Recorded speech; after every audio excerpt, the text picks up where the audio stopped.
So then guys, it's been over 2 years since we've had any upgrades on the iPhone SE. When are we likely to get the new iPhone SE, and what kind of tech specs and bits and pieces are we going to get with it, and what kind of other changes too? Well, today we're going to cover it all today, including the release date and price as well. So then guys, with the iPhone 16 release around the corner and everybody looking to get themselves one of them instead of buying themselves say an iPhone 15 Pro Max or another iPhone 15 models, there's a lot of you guys as well who are really excited about what the next generation iPhone SE is actually going to offer us. And today I'm going to cover over all the details of what this is going to be. And first of all, one thing I want to cover over is the myth of that we're going to actually see an iPhone say 12 mini or an iPhone 13 mini design with the iPhone SE. And the bad news I hate to say with this, as you can see right here, it doesn't look like that this is going to be the case. It looks like we're actually going to be getting a design very similar to the likes of say the iPhone 13 normal and iPhone 14 normal kind of design.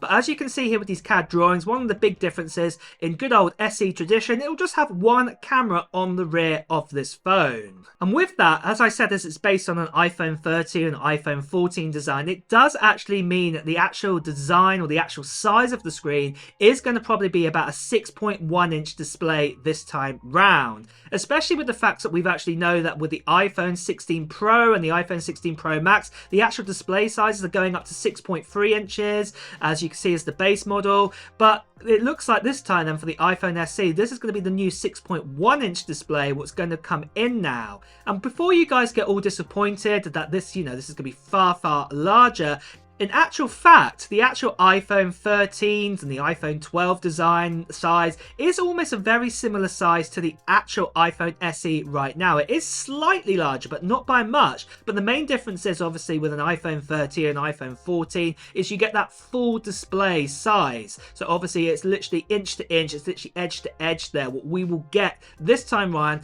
with that 6.1 inch display. And I've said this before, remember an SE does not necessarily mean it means it has to be a smaller screen phone. A lot of people are thinking this is what it means, but generally speaking, an SE is normally a actual design or basically a product what's existed before in the past, what Apple can make cheaply, and they've decided to use that. Maybe one of the main reasons they don't want to go along with the iPhone sort of mini design, maybe it was more harder to manufacture, more expensive, and also with battery life, and also with new Apple Intelligence features coming along down the line, that they don't actually want a smaller sort of sized phone with a smaller battery inside of it. They want to actually extend that battery life out, and it's going to be far easier to design it in the 6.1 inch display. Something else though what is going to be changing is that we will actually get a notch with this. You will not actually get dynamic island as you can see here, but the other thing is that we won't be getting an LCD screen anymore in the iPhone SE. It will actually be an LED display or an OLED display like all the other iPhone models out there right now. So this at least is quite exciting that we actually are going to be getting this inside the iPhone SE 4. So then guys, just quickly, I want to tell you about this brand new Charge Pouch power bag, and it's absolutely amazing. And I would actually say this is like the Swiss Army knife of power bank and charging. This power bank is detachable, portable, and has a premium 3-in-1 design. It's co-created by the OnePlus community, and it's designed for OnePlus products, and it's compatible with thousands more. This power bank has its own charger built in, and in fact, that charger ability is able to detach from the actual power bank, and you can actually charge a separate device, and then at the same time, you can actually charge up one of your devices, say like your iPhone, with the actual power bank too. There's actually 2 input and output ports actually on the actual power bank, and then like I said, you've actually got a third one on the actual charger. And then once you're done, what you can actually do is you can just click it on magnetically and it just holds on, and then you can actually charge it here inside a wall outlet. And as you can tell here, I'm charging here in the UK, but you actually get loads of different kind of plug-ins to go for different kind of countries like Europe and the UK, and obviously the American ones actually built in here, what is really fantastic. The power bank also actually holds a 10,000 milliamp battery, so that is enough to say charge up an iPhone 15 Pro Max twice. What I also love about the design of this power bank, or this pouch power bank, is actually the cable can actually be attached and can actually be detached, and then you can re-click it back on and take it with you, and then you can just pop it into your bag once you're done charging up one of your devices. With this attachment, it gives you kind of a clutter-free cable management sort of system, and I absolutely love this. And if you do want to check out this brand new Charge pouch power bank, what's also being half created by OnePlus 2, make sure you check out all the details below in the video description, because there's some great offers actually on this right now. So do check that out. And with that, let's return back to the main video. But moving over then to the actual sort of chipset, or the chip, or the SoC, whatever you want to call it, well, it does look like it'd probably be an A18 inside of it. We've actually heard that an A18 and an A18 Pro is being made for the iPhone 16 models this year round, and most likely when we get the announcement of the new iPhone SE, it'll probably have the normal A18 inside of it. And the main reason is Apple wants to drive, obviously, Apple Intelligence out there, and they wouldn't release an SE phone without Apple Intelligence. That would just be really, really silly of them to do that. So yeah, you will get that. You will actually get an A18 inside of it, and also that does mean along with that a minimum of 8 GB of RAM to go along with that chipset to make Apple Intelligence work. So at least that is really, really exciting to see that the next iPhone SE definitely will have those capabilities inside of them, what is really, really awesome.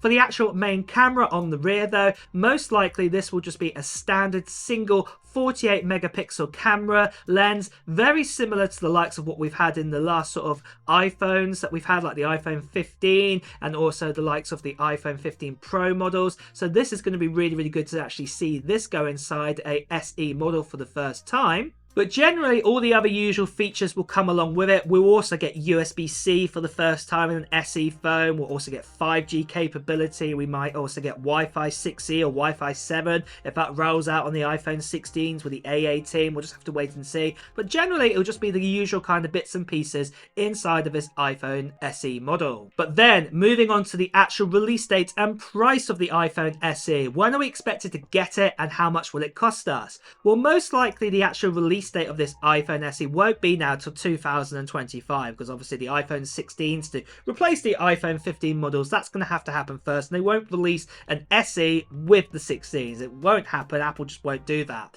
So most likely there will be an event early next year, and I'm talking around about the time of kind of March or April time, when Apple like to do an event. When they do an event around that time of year is when it will actually happen, and maybe a week or two later we'll be able to get our hands on that new iPhone SE. Now this will be really, really exciting to see this, because like I said, by this point it'll be over 3 years since we've had an iPhone SE model, and this will be one of the biggest upgrades we've ever seen in it.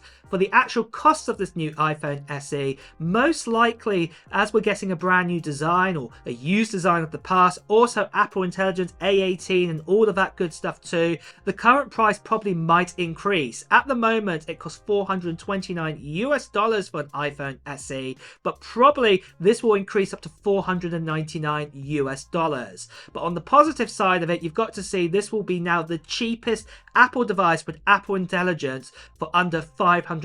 No other device out there will Apple sell right now, or even into the near future, that they're going to be releasing that will have Apple Intelligence will cost that much. Maybe the exception of the iPad mini, that might be the only one, but generally speaking, all other devices out there, they'll be post kind of $500, and this will be one of the cheapest devices you can get out there for actually using Apple Intelligence. So I would expect probably about $499 US price change on this iPhone going forward. But really guys, that is the latest and greatest that we know on the iPhone SE. What are your thoughts on this? Are you excited about it, and will you be saving up to get one? Let me know your thoughts in the comments below. And with that as well guys, it's time to wrap up this video. So if you have enjoyed watching it, please do press the like button. Also, if you want to hear the latest Apple news, reviews and comparisons, please also make sure you subscribe to the channel and also hit that notification bell. Until next time guys, I'll see you really soon. Take care. Bye bye.